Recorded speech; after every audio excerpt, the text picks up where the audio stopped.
And good evening to all.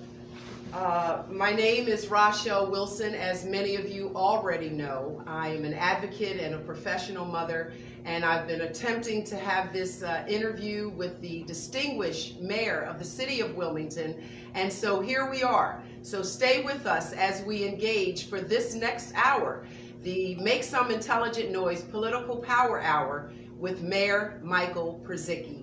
Thank you, Mayor, for taking the time to meet with me and to do this interview. The distinguished part because of my white hair? Actually, I think it's very attractive. So I want to get right to the... I'm so sorry we have to wear these things. Yeah, I hate them. We're doing this, we're so close that just, they're kind of the rules, you know? So if you could just, as best as possible, project your answers so that everybody can hear what you have to say, because I think it's an important conversation. So I want to start off and I want to get the fluff right from the very beginning. Michelle, Harley, and myself had a conversation with some of the protesters that were coming to your house. Many of them did not even live in Wilmington, and we did not think that that is the right way to approach you in order to get the problem solved, whatever the problem is, which we're still trying to figure out what some of those problems are. But one of the biggest things that I think people were concerned with, and the whole reason for this meeting, young black people in the city of Wilmington, Mayor Purzycki, they are just shooting and killing and dying. And everyone has a solution. Everyone has an idea on what to do, on how to make it stop. I'd love to hear what you think. Well, let me just say a few things. First of all, in 4 years, I've never declined to meet with any constituent at any time. All people have to do is pick up the phone and ask and say, we would like to discuss this with the mayor. We have never denied anybody that right. So that's just, let's get that off the table. A few other thoughts. The other day I was interviewed by the Washington Post. They talked about all the challenges, all the things you're doing in the city of Wilmington, mostly positive, very, very good things. And then he said to me, almost as an invitation to list some problem with all this business going on. We've got the President of the United States elect here with all the people here. It's such a positive thing. He said, well, let me ask you, what keeps you up at night? And I changed gears entirely and said, young kids shooting young kids. That's what keeps me up at night. And then I would say, Michael Nutter was the former mayor of Philadelphia. Most people would remember. I think a brilliantly good mayor. I thought he did a terrific job over there. But he came to speak in Wilmington at the Baby Grand one year, 2 or 3 years ago. And he said in the middle of his speech, as he talked about all the problems in the city, he said, let me just tell you something. If anybody tells you that they have a simple solution to the problems that afflict our city, stay away from them because they're dangerous. Right. And they are dangerous. And I'll tell you why. Because when people give you simple, stupid solutions, everybody, at the end of this solution being offered, everybody goes home and figures, okay, the problem is solved. We have the solution. And then everybody's obligations are over. They sat and talked, they got an idea, and then everybody left. The only way this works is hard work on the parts of everybody. Our young people who are hurting one another are so badly wounded themselves that there is no way to make that better without the individual attention that it takes of you putting your arms around these young kids somehow and hoping to reach them before they're unreachable. I was the chairman of the Hope Commission for years. For 10 years I was chairman. And we tried so hard to do things, but I'll never forget the day when we had a young man under our wings, and he was a superstar, by the way, but he was three and a half years away from shooting a gun somewhere, somehow. We always had his story, but you don't spend 3.5 years in jail for nothing, even just firing a gun in the air. So he must have done something that was deeply objectionable to a judge. And he came out and he came to work with us. And he was such a great kid. And he had personality, he was athletic, he was smart as hell. He went to Del Tech, he was doing well over there. And we one day just thought about ourselves, this isn't that hard. All you've got to do is learn to love a kid. And I'll never forget the day that I picked up my newspaper on a Sunday. See, he'd been shot in the middle of the day and killed, right in South Bridge at 2 o'clock in the afternoon on a Sunday, killed. And so what happens is that, and it sure breaks your heart. So what happens is that these young kids, even when you get them a little bit late, they wind up gravitating back to what they know. And what they know is just, it's the streets, and there's nothing good for them there. And so when people say, what keeps you up at night? What keeps me up at night is an insuperable task of trying to change an environment that these kids live in. And by the way, and this gets back to the writing that I did that you referred to earlier, Rachelle, is Wilmington suffers not from Wilmington's sins. Wilmington suffers from America's sins. So young men, in my judgment, look at themselves and they don't see a place of respect in the larger social ecosystem, which is America. And they just don't see it, whether that's right or not, they don't see it. So they look for another place to find respect. And it's just, again, there's nothing good there.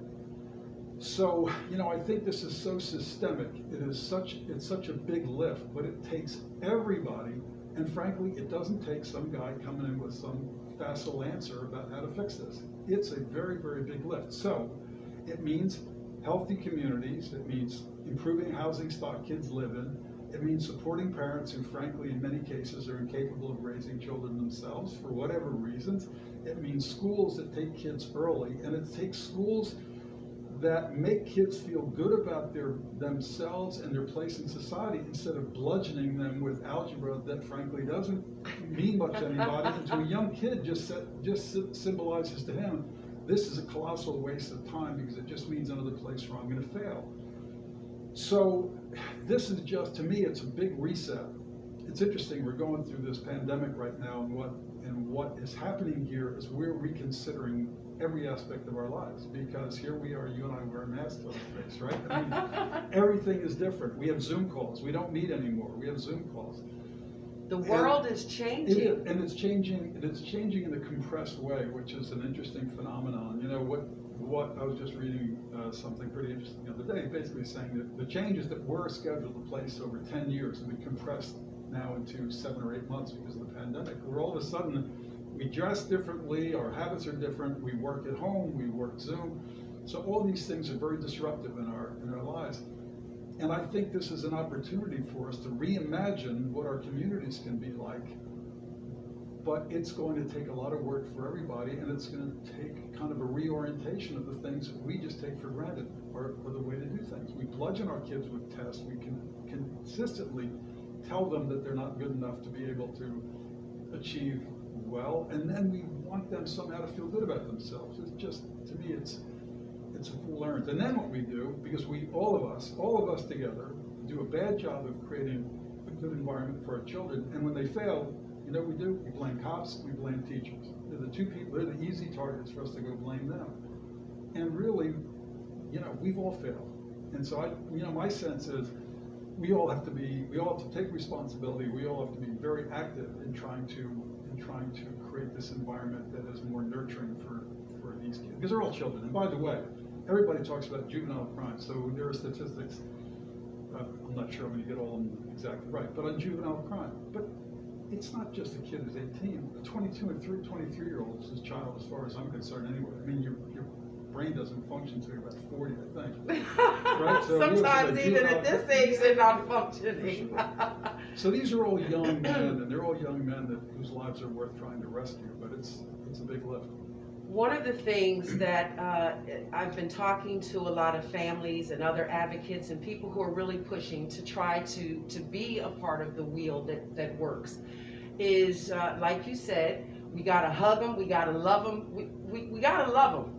They need to know that they're loved and that they're not a failure, Right.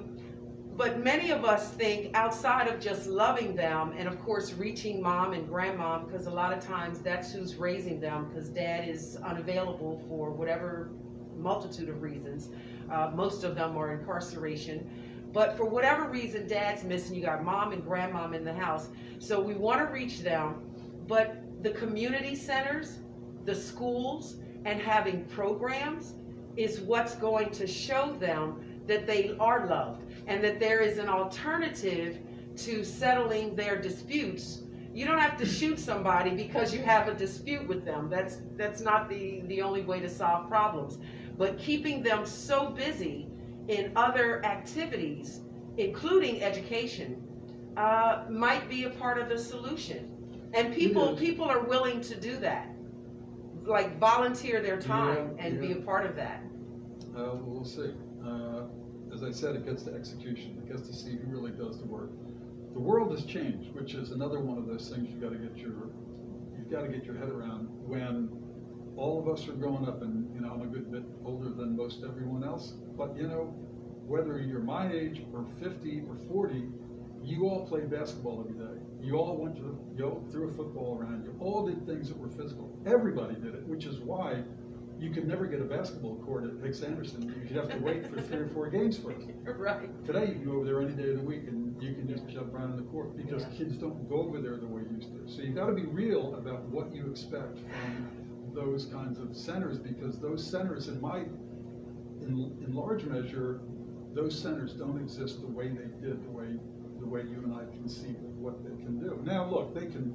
Listen, the warehouse over in Northeast is a good example that you can get kids to come to these places, so it's a little different kind of a community center concept.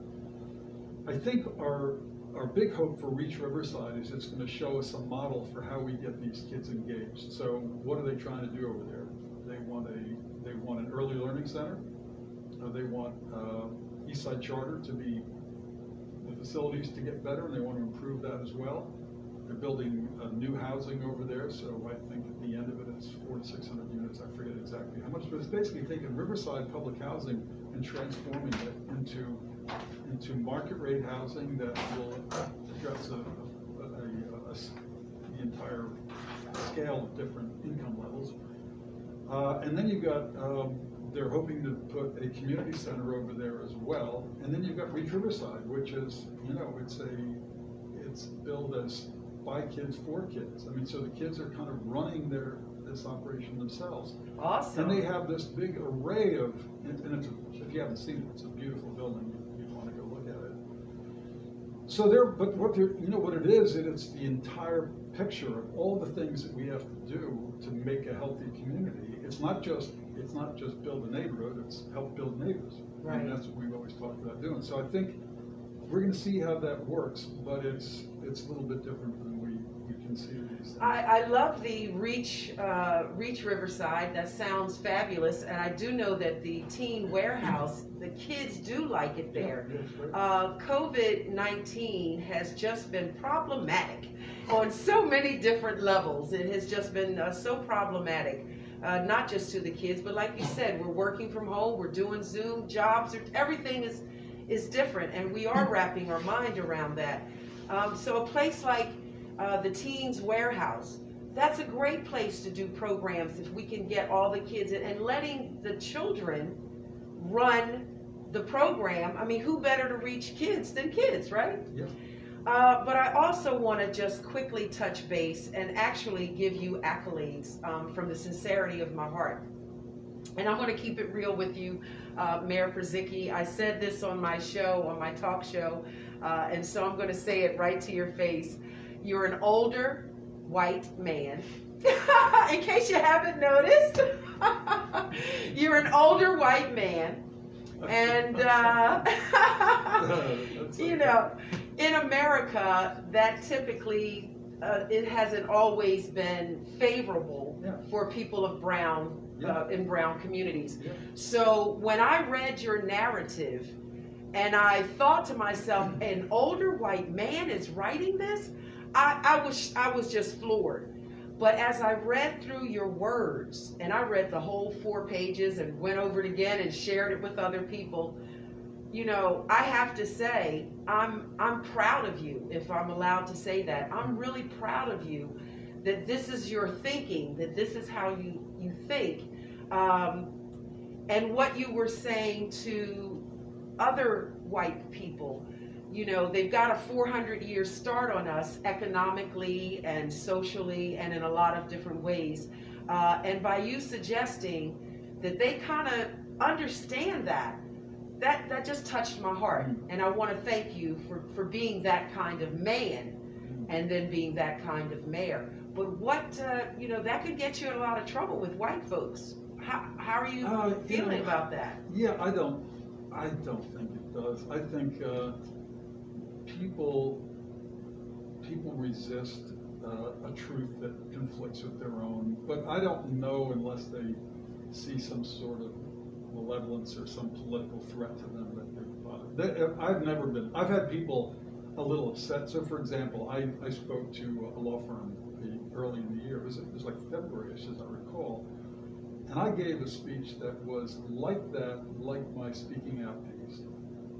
And it probably was a little rougher because it gave examples of how people see things very differently.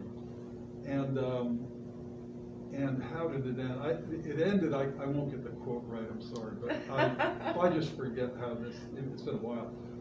But I spoke about a young woman who actually, on the MLK Day, they had a literary contest or poetry reading, etc. And she wrote this, she had a beautiful, beautiful poem. But it was sad because it was really talking about the despair of being a young black kid in our society. And so I told everybody, I said, look, this isn't from a jaded middle-aged person, this is from a 15-year-old. So you got to be asking yourself, what is wrong with our society when a 15-year-old black child sees no opportunities for her except this oppression, this oppressive environment, which he's talking to a young black boy. I wish I could remember the whole thing, but it was about a young black boy having no hope for in his life.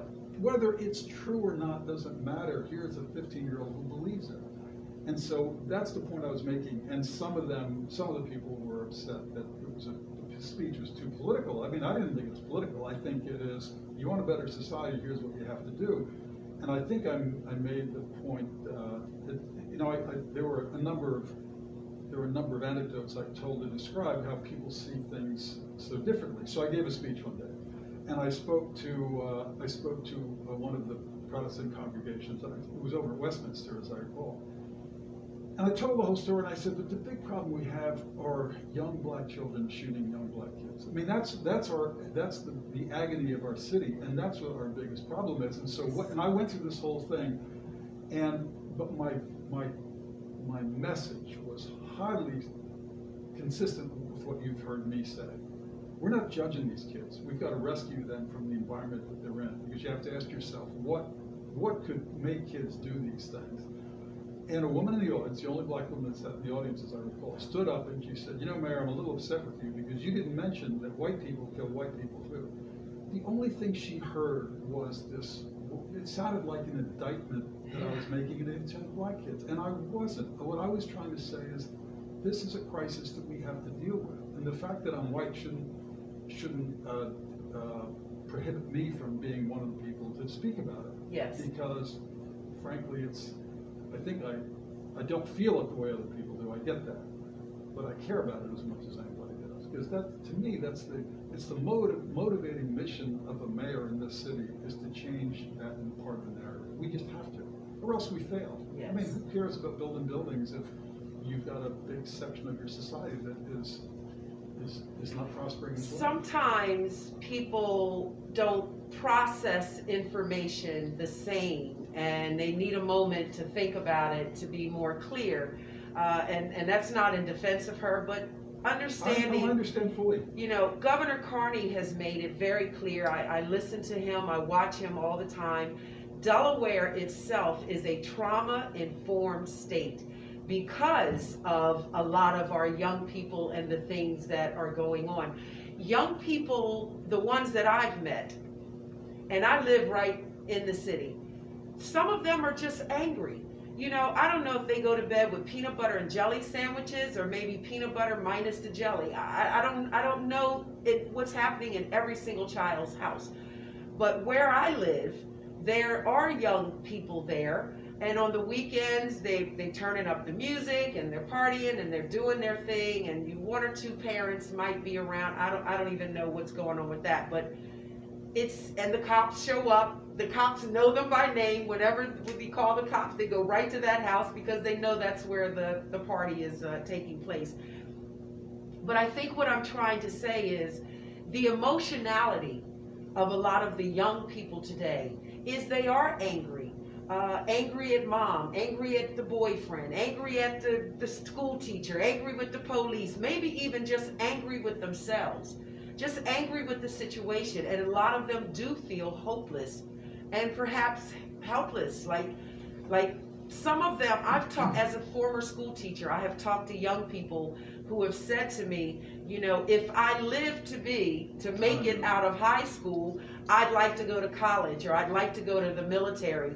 You know, I don't know if that's possible for somebody like me, but I'd like to try.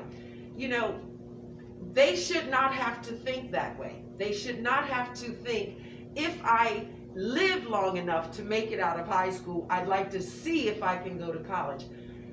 That's the wrong mindset. Yeah. And I know that myself and others, we want to do whatever we can in execution and implementation to get out there, roll up our sleeves, and get the work done.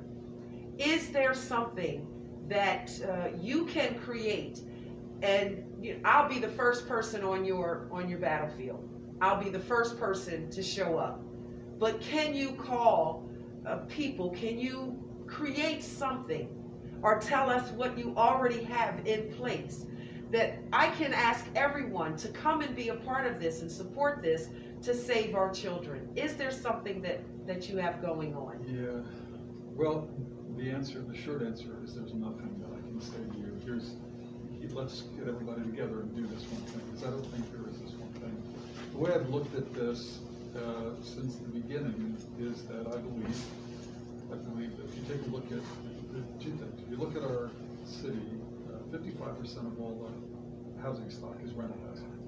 So most people are living in a house owned by an investor or a landlord. And frankly, the condition of them is terrible. Yes. Across the board. Yes. And so we tried to get council to give us the tools we need to fix it. And council felt very threatened by this for whatever reason. They just felt that this was the heavy hand of a government that wants to make, well, frankly, people just said, I just wanted to gentrify the city, which is idiotic, but people believe that we're going to gentrify the city. So if you take a look at some of the neighborhoods and you say, am I going to gentrify 24th and Market? I mean, we want to improve these communities. We're not trying to gentrify them. Right. And all back there by 26th Street, on all of that area. We have neighborhoods all over the place that really are in trouble, and we don't have the tools under the law to really enforce the law. So we said, here are the things we needed, and I think we had some members of council who just didn't want to be cooperative with us, and they just made everybody so uncomfortable with this step that we couldn't get it through. And so, but I will say that what's encouraging is, having spoken to all the new members of council and spoken to Trippy Congo, who will be the new president of council. Yes, we love Trippy. Well, good. He and I had a very, very good first meeting. I think he's expressed his support for figuring out what's wrong with what we were doing and just getting something done, because I think he recognizes this is an important issue. So I think if you said to yourself, how are we going to make this better? So you think of it, in my mind anyway, you think of an environment where young kids live not in squalid surroundings, but in a nice, clean house. And hey, Mr. Landlord, it's up to you. I don't want to hear any complaints to you about your tenants. It's up to you to make sure that people live at a certain level. That's your responsibility. Yes, it is. And so we do that. We fix we spent $4 million on Hicks Anderson to make a good community center for people. We improve our parks. We have money for facade improvements, so that if you have a home and you can't afford to fix it up, we can give you a $5,000 grant and you can fix the exterior of your home. We got into West Center City. We did countless houses over again to try to uplift the whole community, and I think by and large we really have. Now you still have some problems on 4th Street, 4th and Mad, 4th and Monroe, that we have some liquor stores you'd like to get rid of. But because we bought 2 of them, I mean, we just bought 2 of them and basically put them out of business because they created a certain infection in there. Yes, So, yes. so it's kind of a holistic uplifting of the neighborhood, and then I think you start to see things good happen. Then I think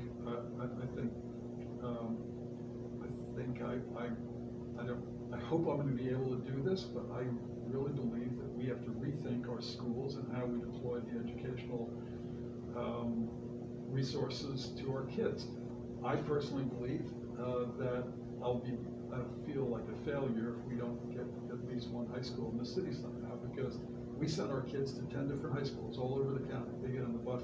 The kids who are statistically more vulnerable than anybody else have to get on the bus an hour earlier than everybody else to go to some, other end of the county. It's wrong. Now I know that these are not easy choices, because nobody wants to resegregate ourselves, but what we're doing is just so bad. And by the way, if what we were doing yielded really great results, I'd say fine. But frankly, if you take a look They at haven't. No, that's the problem. And honestly, I think having, since the city itself has so many black children in it, to have a high school here with more black teachers and people who are understanding of the black educational perspective, how black kids learn. So that's my view. Now, Yeah, I think that's great. But everybody doesn't agree. And there are I've got legislators who disagree with me, who are every bit as committed to the point of view as I am. But that's the way I look. I mean, I think that would be a big step up if we give us a chance to say, look, we know the kids who have problems, and we're not sending them down to Glasgow or Dickinson. We got them right here, and we Yes. do it. Then their parents can get to them if there's a problem, if anything is wrong. Just do it right here in this city. Well, I don't know who's against you. I'm not a politician. No. There are people But y'all who get on people. board with that. I say get on board. So I think it's really more about just building the environment our kids grow up in, and once we do that, I think the support systems start to be, they can be more effective. It's so hard. It's so hard to say go be a mentor when a kid's living in a terrible home and he's not, for whatever reason. But look, everybody needs help. It's so funny about this. I've had help my whole life, and my family's never been rich, but I always just had enough to get you to that next step. Where I always say, everybody falls, not everybody has someone to catch them. Right. Everybody falls. Right. And, it's funny because the people who always think like I did it because I worked hard and I'm smart and all that garbage, if you really take a look at it, if you look at the story, a lot of these kids, they got every advantage because dad got them in here and dad got them in there, and he fell and they bailed him out of it. I mean, it's kind of funny. I mean, I remember, sad story really, but I remember my son, who have a wonderful, my kids are great. They're great, but they should be great because they've had loving parents and everything good about their lives. But I remember when he got in trouble going down Rehoboth, doing stupid things that a 19-year-old does. Yeah. Well, so he has to go to court. Well, of course, I call this lawyer and that lawyer. He had about 15 lawyers going in there. I'm exaggerating, but Right. And he goes into court, and of course it all got worked out. It got some done, and he didn't rob a bank. He did dumb stuff. Right.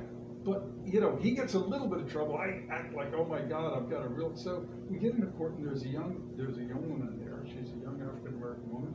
She's just a beautiful young kid. She's 22 or 23 years old, and the prosecutor says, Your Honor, we've agreed to a plea. She's going to plead a third-degree felony assault, and the judge says, wait a second, is she represented? No, she's not represented, but she's agreed to. Well, the story is she agrees to this, frankly, because she doesn't have the wherewithal to have anybody to defend her, and it was a fight. It was a fight with her, as I recall her saying, she had a fight with her baby daddy. Yeah. Baby mama.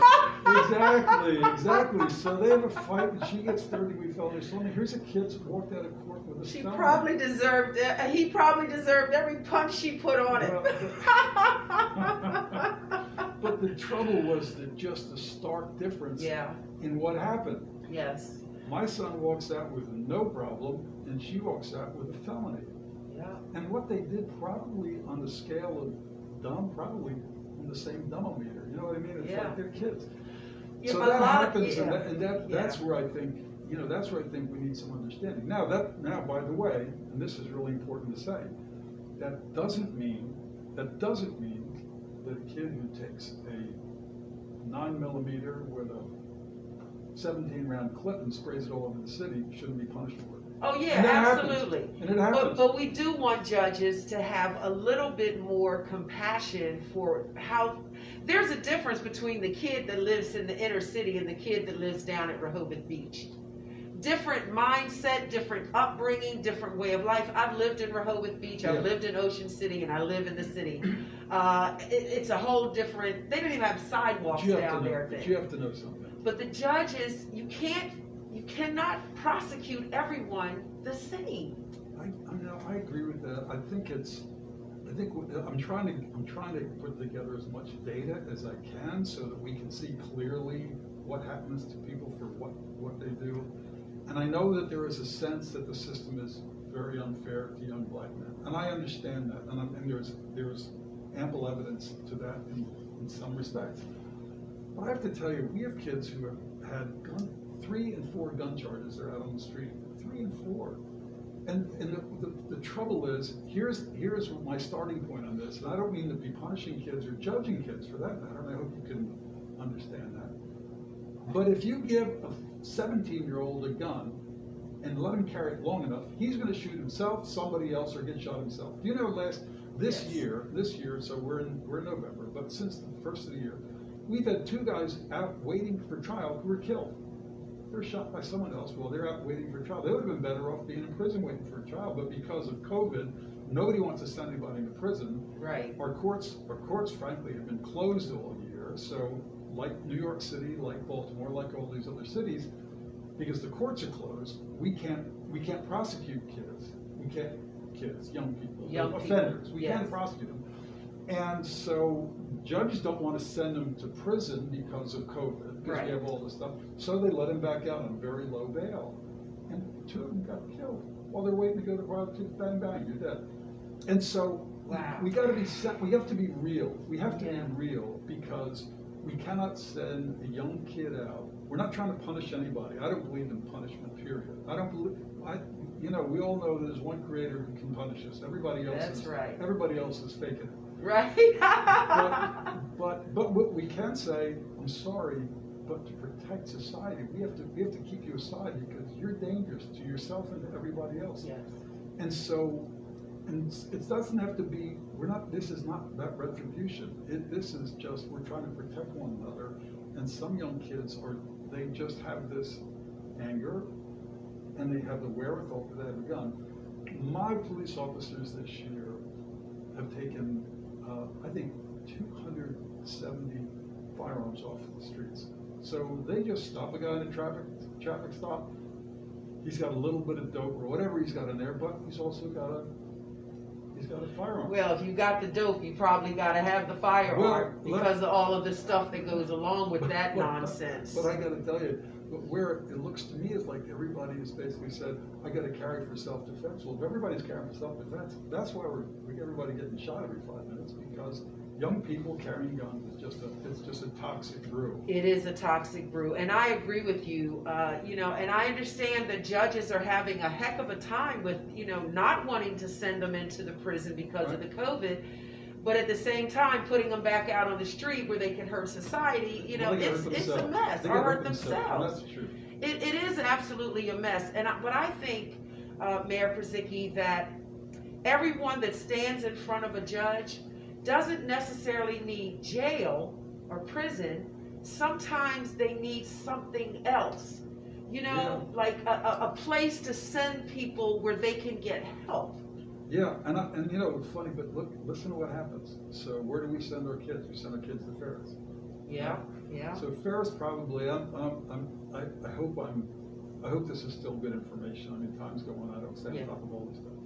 But Ferris has at least 50% of it is available for. It's got seats, beds for another 50% of people. Judges don't want. The people in Ferris say, don't send those hardened kids here, because they're gonna impact the other kids. And so they're worried about. They got kids in there they're reaching these kids. Their things are getting better. Yes. Now you put a few of the hardened people in there, and Yeah. they're just afraid that they're going to hurt. They're going to hurt the right. So I tell you, I have sat through these debates, and it's exhausting. You know, It is exhausting. Our Attorney General, I think, does a great job. She doesn't want to send the kids to what they call YCOP, which is, you know, it's a place for youth in the adult prison. Oh, absolutely, yeah. Well, she didn't want to send them there. But then you talk to the people over at Youth Services, they say, well, you're not going to put them over here because those same kids are going to really impact the kids who I think we're reaching. And so there are just no easy solutions here. Everybody thinks there's an easy solution, but there are really none. And let me say another thing. For some of the offenses these kids are charged with, I don't care if they go to prison for 2 minutes. It doesn't bother me. It's the kids who just insist on carrying firearms, because that's what we're running into. We're running into, look, we have a very bad year for homicides this year. I think we're at 28 or 29 homicides. For a city of 70,000, that's a terrible number. That puts us into the league with some very, very dangerous cities. They nicknamed our city Murder Town. Murder Town. That was right. That's pretty awful. Well, yeah, thank God it was before I was here, but no, it's right. And now, and so the numbers this year, and I think it's because of the pandemic and because the courts are closed, all of a sudden we've had this spike in killings and in shootings. And so I just, you know, let me just tell you, there's no easy solution to this, but we have to get guns off the streets. I have explored every possibility about talking to the General Assembly about allowing us to have stricter gun laws. Now, frankly, would that make a difference? In theory, I don't think it does, because I don't think so. These kids are all prohibited anyway. Right. But I do think if we were able to do that, we might be able to raise the consciousness of carrying a gun as, look, you want, I hate to say it this way, this sounds like a episode of The Wire, if you ever remember The Wire, where they basically said, you want to sell drugs, go down there and sell drugs, we're not going to bother you. But you can't walk around, you can't be shooting each other, because that's where we have to draw the line. Yeah. And you know, listen, I hear from people who beg me to get rid of these drug guys or these kids that are violent and everything else. You send the cops over there, and if they're a little heavy-handed, you get people complaining about how the cops behave. It's a really hard, it's a hard solution. There's no easy solutions, let me tell you, it's really difficult. I have so much compassion for what you have to go through, and all of our elected officials in the course of one meeting, all of our senators, our legislators, Kathy Jennings, Governor Carney, all of you, because it is a balance. You want to appease the people who want to have safer streets, but you also have to appease the people that are in the streets. So it is a delicate balance. So you talk about what can we do? Yes, well, what can we do? So how about this for a starter? And the pandemic is making life miserable for all of us. Yes. If we were in a room with 50 to 100 people, and we could build a consensus about what is the approach that we have to take. We, not you, Mayor, but we have to sign on to this. And we have to sit and talk to the police and say, here's what you're doing well, but here's what you're really doing badly. So that we're starting to speak with one voice as a community. We might find that there is some unanimity in the approach to doing this. I got a call the other day from somebody who was so furious about my police officers. And by the way, you hear me say my police officers. I'm very proud of the work they do, acknowledging that they're bad cops like bad accountants. Right. but he called and he was so upset with me, and so I dug around, and then what did we find out? That they were state police. They weren't our police officers. They were state police. And then I got a call from somebody else who was very upset with the way the police worked. Then they pulled out the video of what happened. All of a sudden, it wasn't so bad after all. It was the other folks. So people are really quick to get angry over this stuff. And I think, it gets back to your description of how you keep balancing this and how everybody's got to be understanding of the other side of the story. It's a really tough one. Well, I hope that's one of the things that I could do as an advocate, as a liaison, to be able to have conversations with my elected officials, my public servants, as well as with the community that I live in, and maybe kind of be a bridge in that gap. Certainly. No, I think it's really important. Yeah. I think it's very So- important, and honestly, and the place where it gets important is, you can't let these meetings get hijacked by the complainers and the screamers and the yellers, because you don't get anything done. Yeah. We're not perfect, we make mistakes. We're all human. Yeah, I mean, so this is hard stuff. But, I want to bring up something else really quick as well. Again, it's another accolade, and I know there are some people who would say that's all she did all night was give him accolades. We're having a very intelligent conversation, and this is how you engage the public servants that we voted for, okay? Screaming and yelling at them is not going to get the job done. But one of the things that you did, and Sister Hanifa Shabazz, Council President Hanifa Shabazz, love her to pieces. Love you. You raised the Garvey flag, and you called Wilmington Garvey City. Like, yes, that's the right thing to do, Mayor Purzycki. You know, and that really brought up a lot of pride and self-worth, and the young people that see that, you know, some of them don't know. And so now it's a conversation starter. So they're like, well, what's that mean? Well, what's Garvey City? So now we can educate them in having these conversations. So bravo to you for doing that. Okay, thank you very much for that. I did not call it Garvey City. Hanifa was the one who really pushed Garvey City, and Richard Raw, of course, was as well. But, you know, I supported them. Yes. I supported them, and the flag that flies, the Pan-African flag, I don't know if it flies anywhere else, to tell you the truth. I mean, I don't know what other city has it flying right across the street from, you know, from our U.S. flag and the Delaware flag and everything else. And I think it occupies a great space right there, and we're very happy to see it there. You know, it's funny, the hardest thing during the Black Lives Matter movement and consciousness was, how do we respond to this? How do we do this without, frankly, being like, I'll get in trouble, but there's so many other phonies. When I say phonies, because every commercial guy, everybody's Black Lives Matter all of a sudden. You go into the boardroom, there's not a blackface in the whole boardroom, but they're all of a sudden they're all sympathetic to Black Lives Matter. Yeah. And so we want to be authentic about this, and that was a gesture that was more than authentic. And you know, we want to have some artwork around the city that kind of reflects the presence of 58% of our population being black. Yes. It's a big important deal to us. Yes. You know, way before any of this stuff, we took over at Warner School, we put a big bust and a beautiful exhibit for Fred Johnson, who was a teacher back in the 50s, who's a Tuskegee Airman. Wow. Yeah, and so we did that before anybody was talking about this. You know, old white guy puts up bust with a cool black guy. Yeah. And you know, so we made a big deal of it. Why? Because he was a great human being. He was an aviator. He was a great track at the University of Indiana. He was a teacher at Warner School. And so all the kids go see somebody who looks like them, who really accomplished so many things.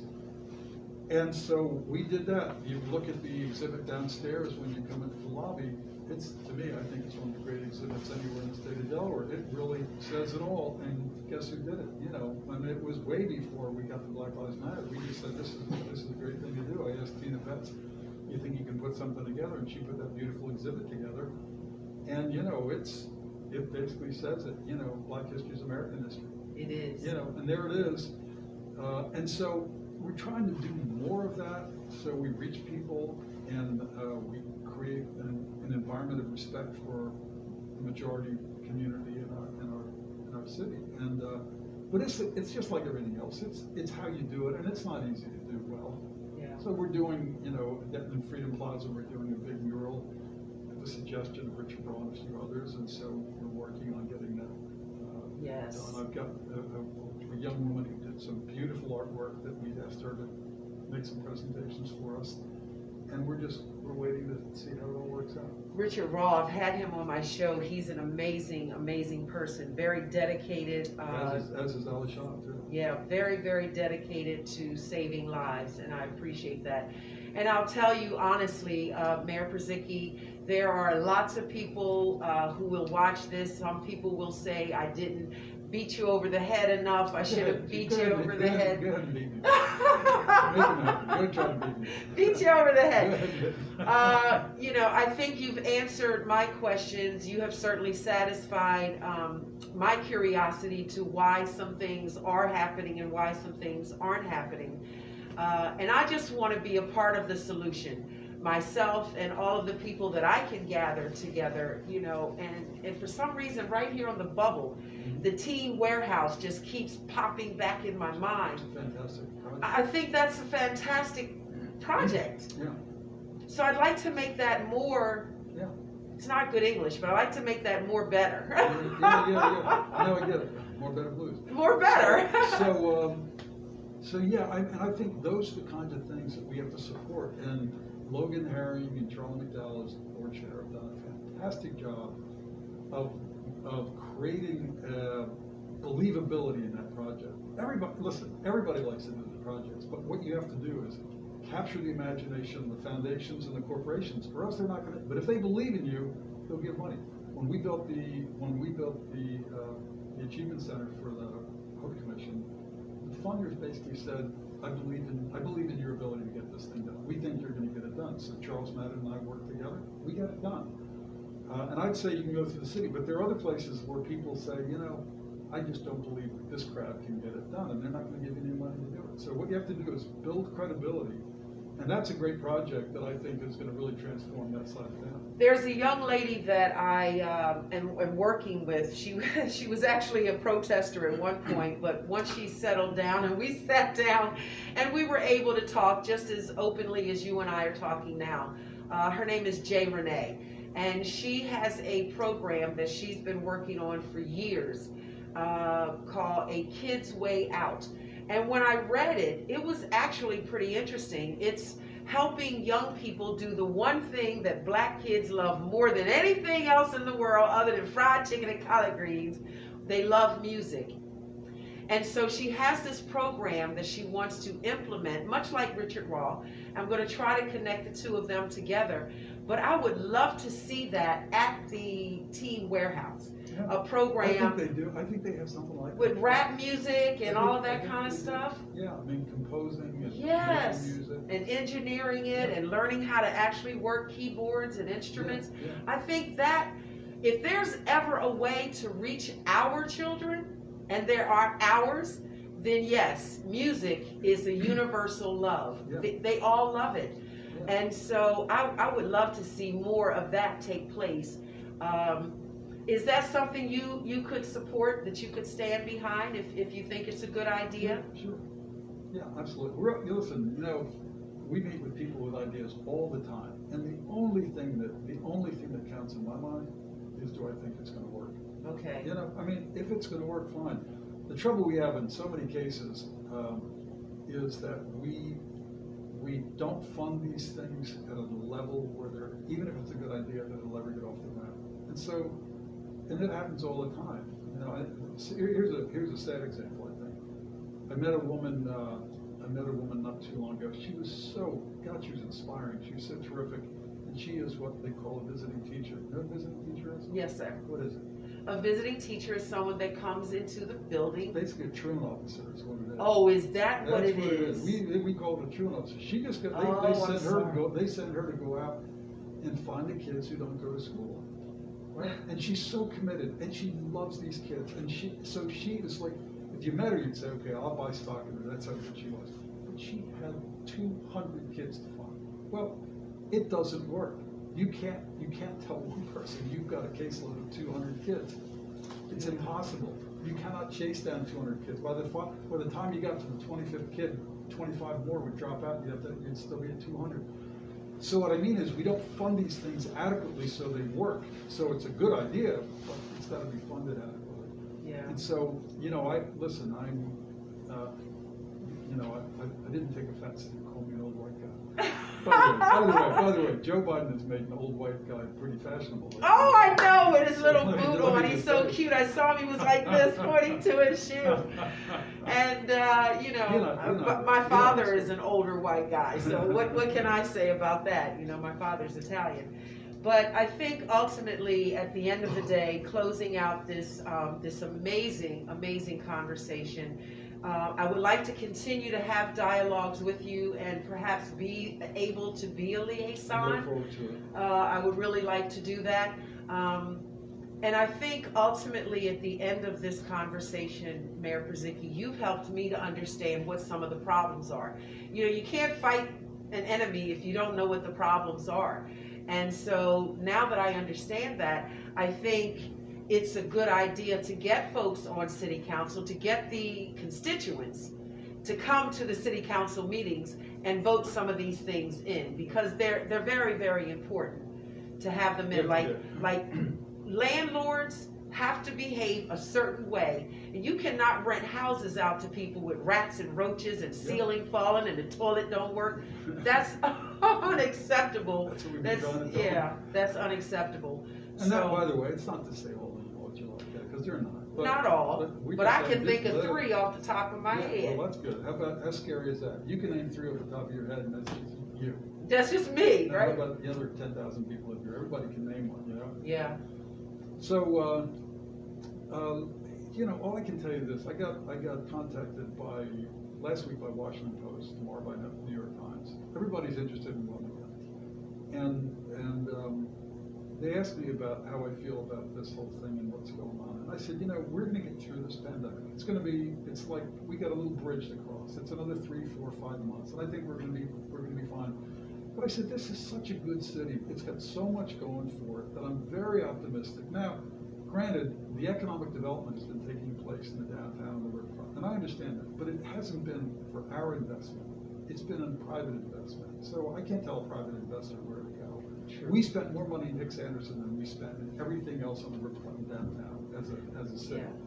So our I'm glad you clarifying that. Yeah, our investments are going into the neighborhoods as best we can, but it's going to take a huge lift for us financially, and we're going to have to figure out where we get $5 to $10 million to start working on some houses to really fix some of our troubled neighborhoods.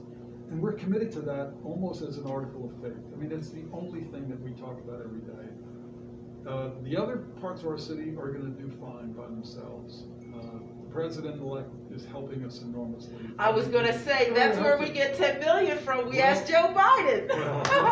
President-elect Joe Biden. I love him. I think we're going to find that we're going to get some. I think cities across the board are going to be supported by this administration. So I think we can get some of that help.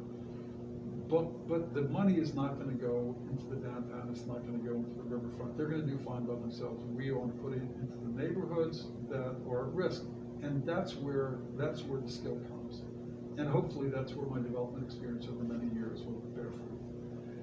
Well, I think that just about puts us at the end of our time. If you have time for a 2-second question, which simply, with the COVID that's going on, some people are having difficulties paying different various bills, and they're getting letters that we're going to kick you out of your house and this kind of thing. Is there anything in place so that homeowners don't get kicked out of their house because they can't afford to pay? Well, what we can do, so that specifically would be a state referral, and so contact our office and we'll refer you to the right place. Okay. But we have basically put a moratorium on any kind of action having to do with utility costs, things that we control. Yes. You know, we're not taking houses to sheriff's sale because people couldn't pay utility costs during that. Yeah. Yeah. But there are funds, and we do have some community development block grant funds that might be used. I know they're used for helping with utility costs and some other shortcomings financially that people have. So just give us a call the office, we'll make a referral, and hopefully we can solve those issues. And I'll get that information from you, and make sure that I get that to everyone, because that was something that people were talking about. Mayor Purzycki, I just can't thank you enough. I'm going to let you leave your mask on. Let's do this. Say hi to everybody. Hey, everybody. Thank you so much for joining in for the Make Some Intelligent Noise Political Power Hour with my very distinguished guest, someone that I hope I can build a friendship with, Mayor Micheal Purzycki for here, the city of Wilmington. The solutions are you and I. We all have to sit at the table together and bring the solutions. It's not just his job, it's all of us together. So again, thank you for tuning in for this very important interview tonight with Mayor Micheal Purzycki. My name is Rachelle Wilson, and I guess we'll just see you on the other side. Thanks again, everybody, for tuning in.